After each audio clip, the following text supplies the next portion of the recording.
I'm really honored to have this opportunity. First of all, because this is my home, and the Central Coast is, I was born and raised on the Central Coast, and for those of us who live in the Central Coast, our oceans are part of our very being. They're important to our life, they're important to our economy, they're important to our communities, they're important to our culture and our heritage. I think our oceans are important to our very spirit. We on the Central Coast, every time we look out and see the beauty of our oceans and our coastline, I think appreciate what a great resource our oceans are. I'm also very proud of the fact that in this area we have really a very strong consortium of research institutes that are involved with our oceans. I was down, I guess it was a couple weeks ago, at Scripps, which was celebrating its 50th anniversary. But at the time also thought about how important it is that we have the research elements that we have in this area. We've got Mabari, which is the research institute associated with the Monterey Aquarium. We've got Hopkins Marine Laboratory at Stanford University, which has been there for a long time. We have the Moss Landing laboratories. We have obviously the Long laboratories here. We have the Navy Postgraduate School, which does a lot of research and work on our oceans. We have Fleet Numerical, which also does studies of our oceans.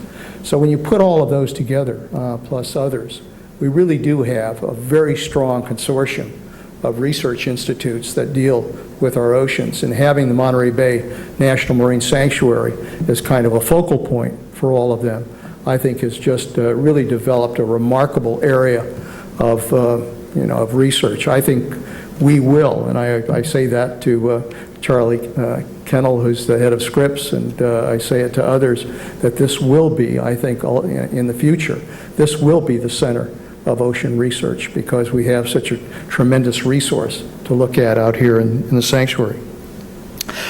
So for all of those reasons, I am particularly honored to pay tribute to all of you that have supported the Long Labs and have made this a successful scientific research institute. You're dedicated, I mean, the whole purpose of this is dedicated to protecting this great resource called our oceans and the life that lives beneath the sea.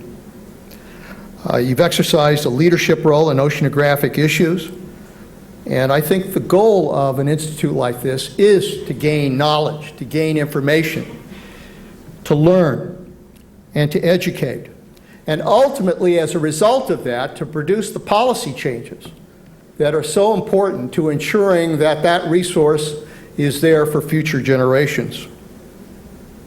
I don't think we could enact policy change. I think the reality is policy change will not be enacted without knowledge, without science, without the scientific base that is so important to guiding policymakers in the future.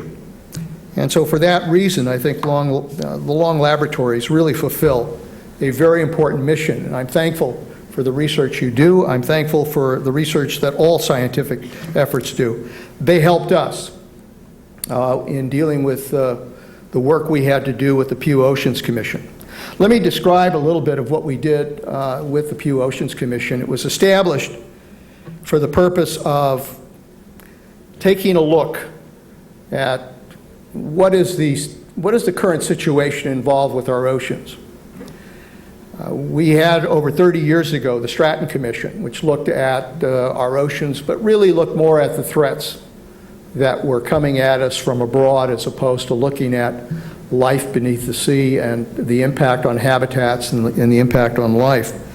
And so the purpose of the Pew Commission was basically to look at it, to evaluate what is happening with the oceans within our territorial boundaries of the United States, to look at the state of that resource, to look at the threats that face that resource at the present time, and to also recommend steps to deal with those challenges. We, as you know, issued this report in early June. It's entitled America's Living Oceans charting a course for sea change. This is the summary document. There is a full document that's also available that goes into all of the specifics of our work. We had a very balanced group of members on the Pew Commission. They represented a number of different sectors that were important to the work we were doing. They came from every level of government. We had former Governor Knowles from Alaska, Governor Pataki from New York. We had Joe Riley, who's the mayor of Charleston. We had a number of individuals that were involved at the political level. We had scientists,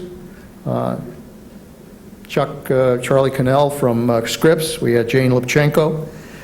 We've had fishermen. Interestingly enough, the National Commission does not have any fishermen's representation, but we had Pietro Paravano from this area, as well as a very nice guy who was a lobsterman from Maine.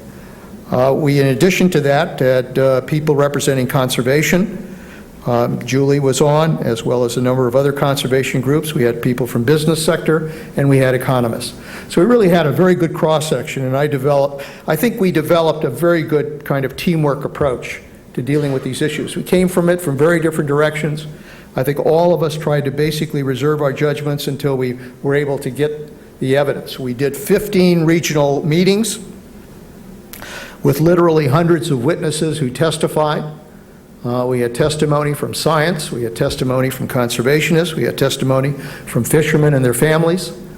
We basically had hearings from Maine to Alaska to the Gulf to Hawaii to Monterey to, as a matter of fact, we did a hearing in Iowa to look at the pollution that flows down the Mississippi, which is resulting in the dead zone that's created in the Gulf, just to look at all of the issues that relate to the impact on the wildlife and the habitat of our oceans. We had a number of focus groups, and we did a number of scientific reports that have been published. And again, we are indebted to the scientific community for the work they do. I mean, the problem you have in dealing with the ocean, the reason I think one of the problems we have is that people take our oceans for granted, because you can stand here and look out there and not really see what's going on beneath our ocean. And so we, to a large extent, take it for granted that it's there and it will always be there. Were it not for science and the capability to kind of take us into the depths of the ocean and really see what's happening, I think we would not pay as much attention to the threats that are out there. So we owe a debt of gratitude to the scientists and the work that they do.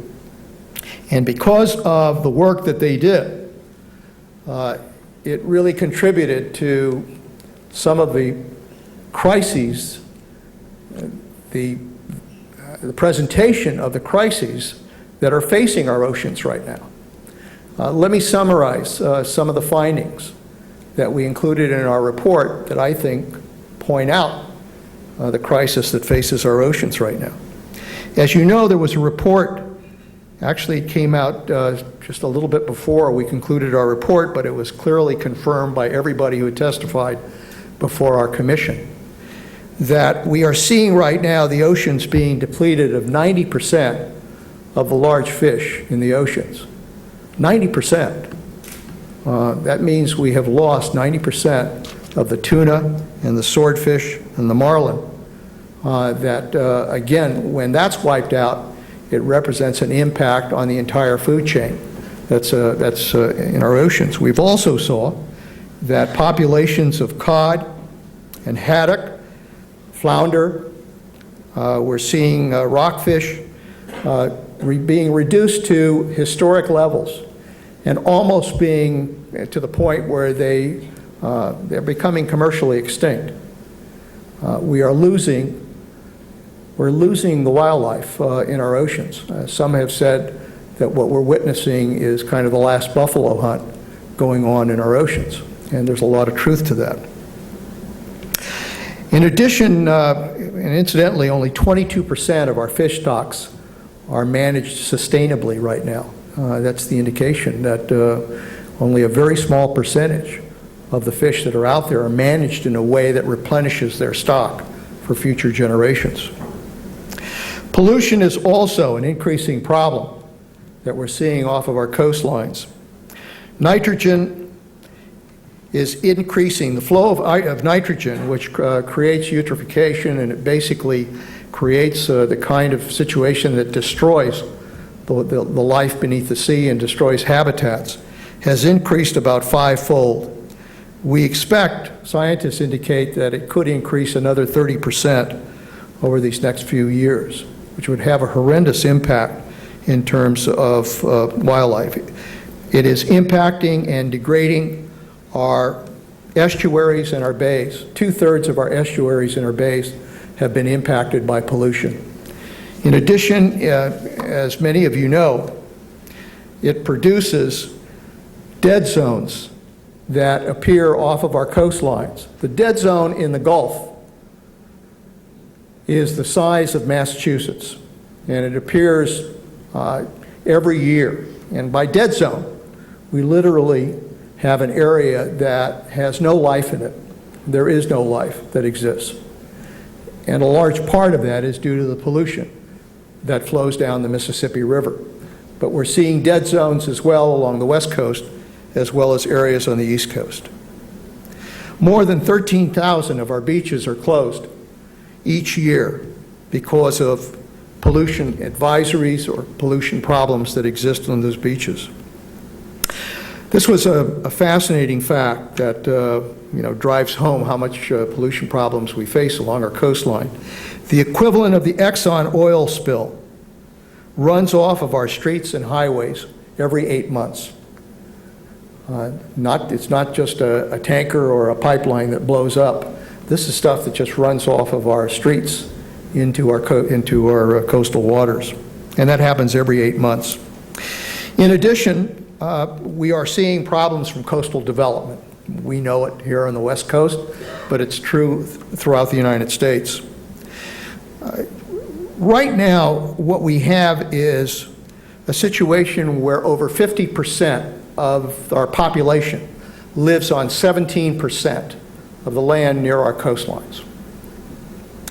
And we expect that another 25 million people will move to our coastlines in the next 15 years. Obviously, when that happens, and there's development along the coast, it is development that invades wetlands and marshes along our coast. We lose 20,000 acres of wetlands and marshes each year because of coastal development. And those wetlands and marshes are the very nurseries that are essential to supporting the life that, again, lives beneath the sea. We are seeing here in California, 95% of our historic wetlands have basically been wiped out as a result of coastal development. So that's having a huge impact. We're seeing problems with invasive species that are appearing in our waters now. In San Francisco Bay, I think they've identified something like 175, almost 200 invasive species. What happens is that the ballast on these tankers come in and they discharge the ballast. And in those ballasts, they carry, obviously, life from other areas, other parts of the world. Well, they then establish themselves in San Francisco Bay, and they basically destroy the historic wildlife that then exists there. We're seeing that happen in a number of other areas. Aquaculture, which is a growing industry and will continue to be a growing industry. We have had discharges from aquaculture farms that have, in fact, impacted then on the native salmon or native species that exist in an area. So we are seeing, again, through human behavior of one kind or another, pollution that is affecting our oceans. Obviously, the cruise ships that come into bays, when they discharge their sewage or discharge their waters, that impacts as well on the wildlife in these areas. So, when you put all of this together, not only have the scientists indicated that we are facing crises in our ocean, but it is confirmed by the testimony we received from the people who live on our oceans and depend on it, from the fishermen and from their families. Almost everywhere we went, there were fishermen and families who were saying that The traditional stocks that were there simply are not there anymore, whether it's the Gulf, whether it's Alaska. I mean, as a boy, obviously, I witnessed that happening in Monterey when we lost the sardines. But that same story is being repeated in community after community. It happened with cod in New England. It's happening with rockfish. It's happening with salmon. The good news is that as serious as these problems are, we believe, and the scientists confirm, that it is not too late to be able to repair the damage that has been done and to try to restore these threatened ocean ecosystems that exist and try to protect this complex cycle of life. And that's what it really is. I mean, what we don't understand too often is that we are dealing with a very delicate balance of life out there. It depends on food chains. It depends on a cycle that, has repeated itself time and time again over millions of years. If we interfere with that cycle, it basically destroys life that is dependent on it. And that's what's happening right now. But there is a sense that we can, in fact, repair this damage. But before any of that can happen, I mean, right now, I guess my view is that, and it deals with larger issues. I give you 20 seconds of politics. I think today, too often we govern by crisis rather than leadership. Our democracy is one that is dependent. I think our forefathers really intended that people who are elected had to exercise leadership and be willing to take the risks that are associated with leadership. Too often today, political leaders basically avoid those kinds of challenges, and they depend on crisis to drive policy. There are a lot of examples of that, whether it's energy, whether it's the budget, whether it's dealing with foreign policy, whether it's dealing with health care, whether it's dealing with Social Security or Medicare. We are increasingly a country now that basically governs by crisis. And I think to a large extent, the question is whether or not we are going to deal with our oceans, not by leadership, but by crisis. Today, there are indications that we have been able to repair some of this damage, but it is being done on a hit and miss basis.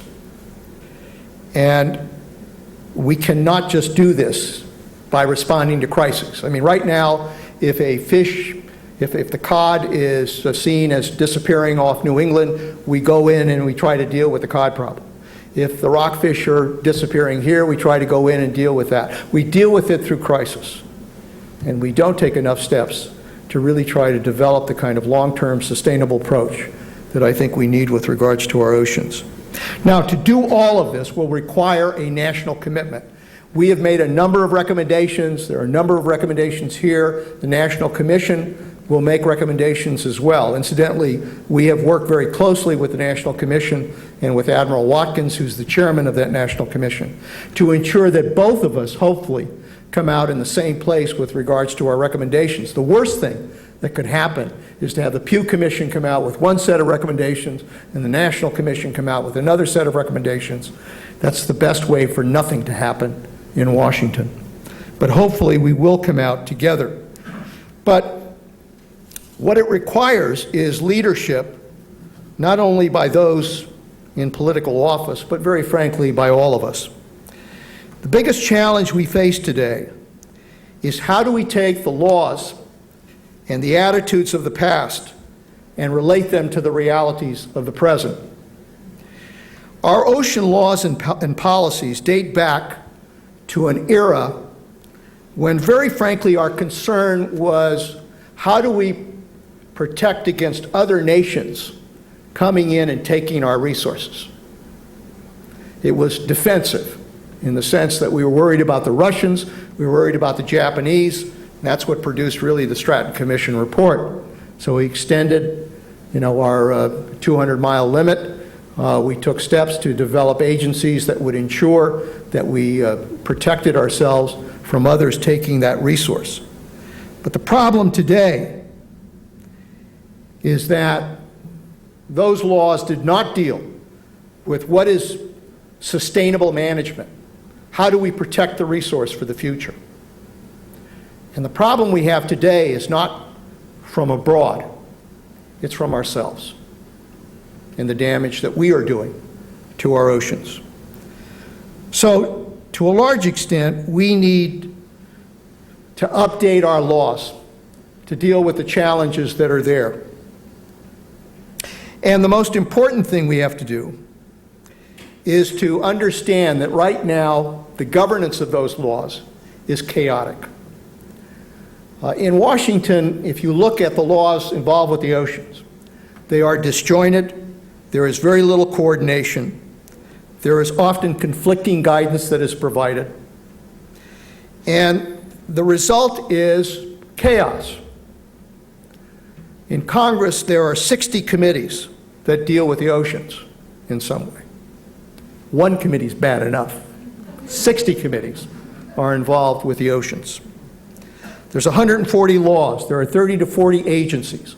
And then if you combine those with state and local agencies that have some jurisdiction in this area, the problem is that we have this huge monolith of bureaucracies that are out there that do not relate to one another, but basically do their own thing. And so the end result too often is that it usually winds up in a federal court, and a federal district court judge has to make a decision. Problem is that federal district court judges don't often, they are not responsible for managing the oceans. They're basically responsible for interpreting laws, and that does not produce the most effective way to guide it.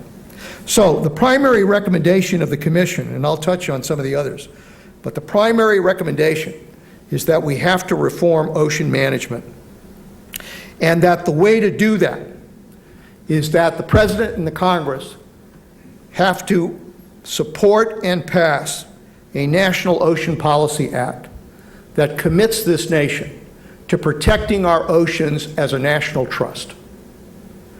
If we don't support that basic commitment, then all of the recommendations we may make for changes, I think we'll have a difficult time passing or being enacted. So that is the primary recommendation we make. And the primary recommendation, frankly, we're working on is to push for a National Ocean Policy Act that establishes our oceans as a national trust to be protected for the future. There are other recommendations we make. I'll touch on a few of them. We believe that we ought to establish regional ecosystem councils that coordinate policy. The problems of the land need to be related to the problems of the sea. And jurisdictions now deal with the problems of the land, but they don't really think about what is the impact on the ocean. The Chesapeake Bay Plan is a plan that we looked at that really we think represents a good model for other areas to implement. What the Chesapeake Bay Plan did is it brought together, I believe, 3 states plus the District of Columbia. And they agreed that they were going to do everything possible to try to repair the damage that had been done to the Chesapeake Bay.